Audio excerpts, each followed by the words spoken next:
hashtag Bini. Hashtag Bini. We all know that this is a girl Filipino group wherein they got the name Bini from the word Bini Bini. Bini is because they promote modern Filipino.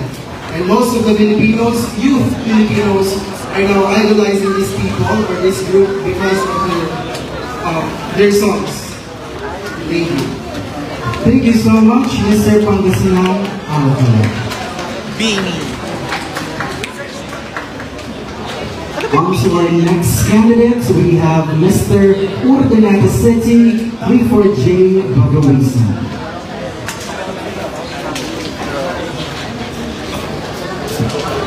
May I just remind the candidates that we just have a 45 seconds timer for all of you to answer the question. Mr. Clifford, how are you? Okay naman. How does it feel na malapit na ang finals? How does it feel na malapit na ang finals? For sure, your supporters are right behind you, waiting for you to clinch one crown on the coronation night. Let me pick your hashtag.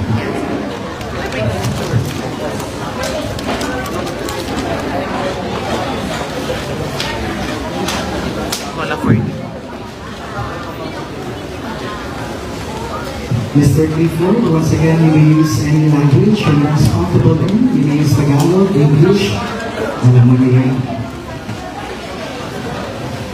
Your hashtag political. Hashtag no the jeepney face out. I'm agree for that. Dahil nakikita ko ang mga jeepney driver na kapakahirap, na magsakripisyo, na maghirap, na mapagod, at magbigay ng oras sa kanilang mga kasada dahil para lamang may pangtustos sila sa kanilang bawat pamilya, at nakakatulong din ito sa mga tao at lalo na po sa mga estudyante dahil sa mga tao walang mga sapat na sasakyan, lalo na mga estudyante, ay nakakatulong ng jeepney upang makakatulong sila sa kanilang Your hashtag is hashtag ang batang Quiapo.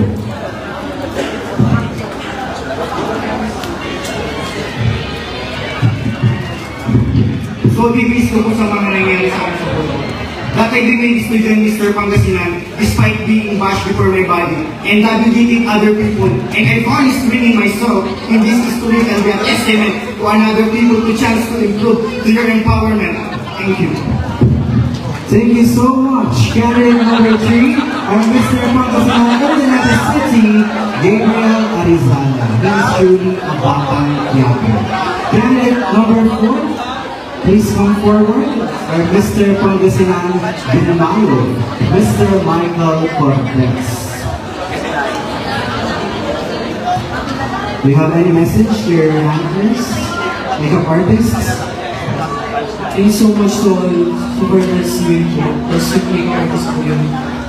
Yes, application po. Thank you so much. And of course, to all the makeup artists behind the stage, maraming salamat po. Let me now pick your hashtag.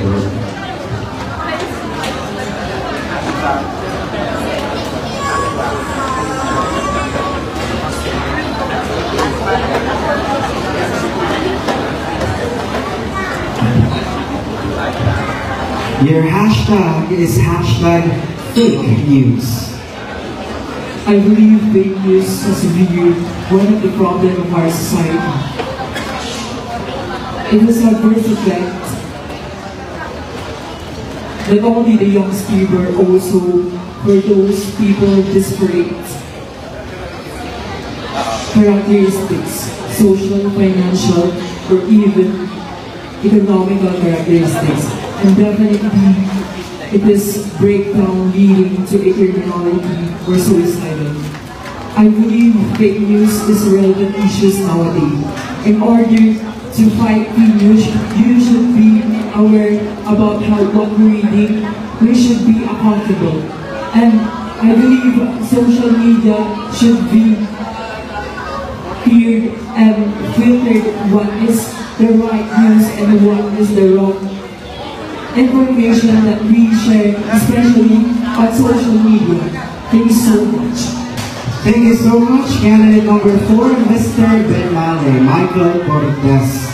Truly indeed that we must defend the press freedom.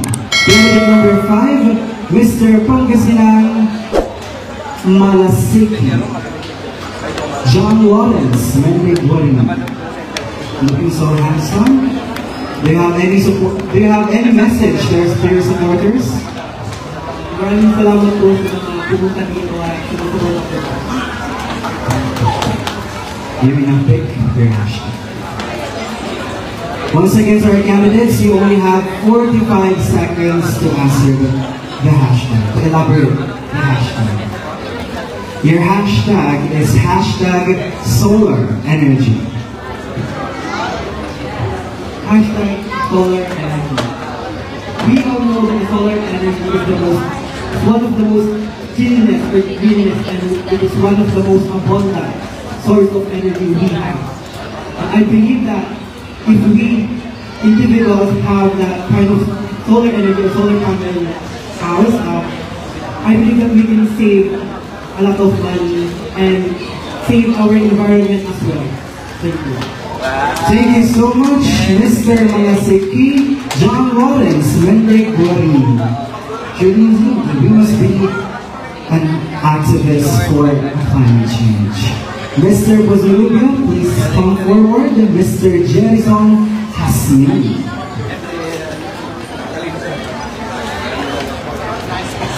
Hello, Mr. Bozolubio, how are you? I'm good, sir. Medyo kinakabahan. Pero kakayanin. Having said that, you may now pick your hashtag.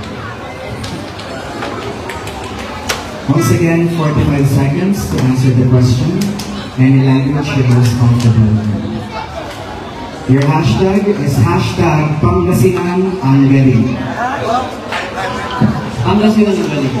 Pangasinan is a lot to offer. It involves highlighting its unique culture, tradition, and vibrant community. And also, I want to showcase this rich culture, this cuisine, and the warmth of its people.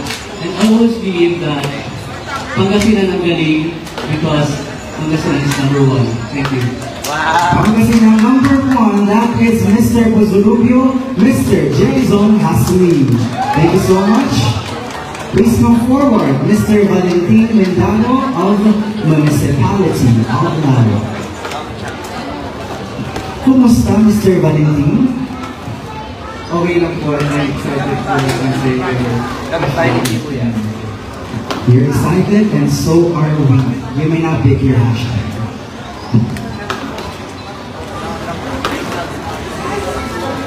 Your hashtag is hashtag social media. Hashtag social media. Social media is the one of the most powerful tool that we are using today. Dahil sa social media, napapabilis ang pagkonekta sa ating mga pamilya at mga kaibigan. At dapat nating gamitin ang social media sa magandang paraan.